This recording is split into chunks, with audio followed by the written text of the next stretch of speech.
It was a bit of a whirlwind day here in Washington. We got word that Joe Biden was leaving his weekend home to come back to the White House. And we heard that then he was convening the National Security Council for urgent discussions on the Middle East. And then it was just a short time later that it was confirmed that those drones were being sent from Iran towards Israel. And after the first meeting of the National Security Council, Joe Biden then spoke to Netanyahu on the phone before convening a second meeting of the National Security Council. And during that meeting, Joe Biden says, quote, "I told him that Israel demonstrated a remarkable capacity to defend against and defeat unprecedented attacks, sending a clear message to its foes that they cannot effectively threaten the security of Israel." We also heard in a readout of the day from Joe Biden that he is going to be reaching out to members of the G7 to coordinate a, quote, united diplomatic response. A real sign there then that Joe Biden is trying to stop this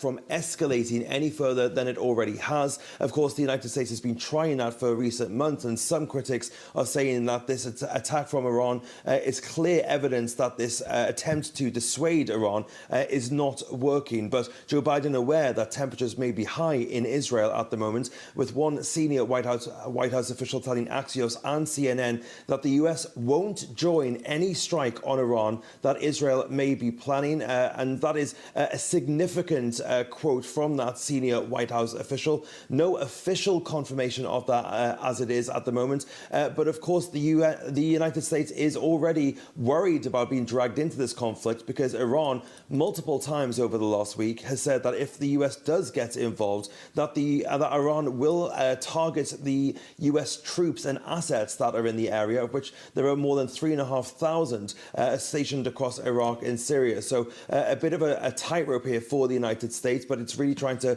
keep tempers down at the moment. Yeah, we heard that confirmation from Joe Biden that the US helped thwart the attack. Do we have any more detail on how they were able to do this?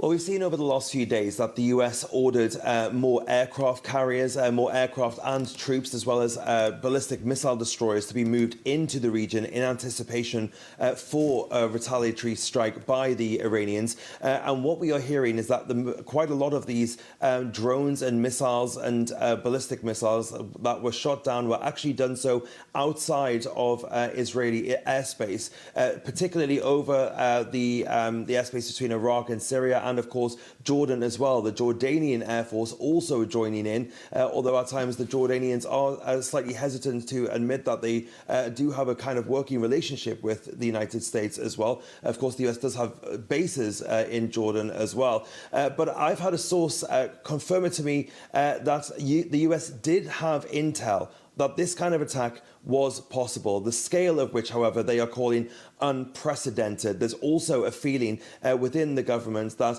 Iran might have launched this attack knowing that it would have been thwarted, and that really it was all about optics. They needed to do something big to show that they would respond to this attack on their embassy in Syria, and also especially for the hardliners inside Iran itself. But nevertheless, the United States is treating this as a legitimate attack on Israel that was thwarted by the Israelis with the help of the Americans and their allies. And what can the US now do diplomatically, perhaps, to make sure that Israel responds to this in a measured manner?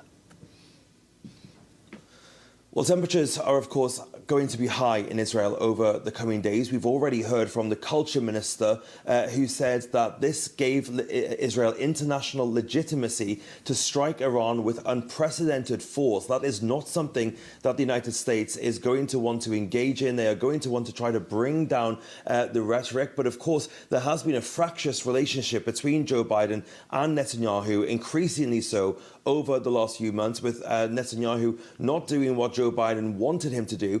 That kind of changed course just over a week ago when we saw the death of those 7 aid workers from World Central Kitchen. That furious phone call between the two leaders in which Joe Biden laid out what had to happen, otherwise they could condition US military aid to Israel. And it was after that we saw a slight change in the posture of Netanyahu. He agreed to open that northern gate into the Gaza Strip.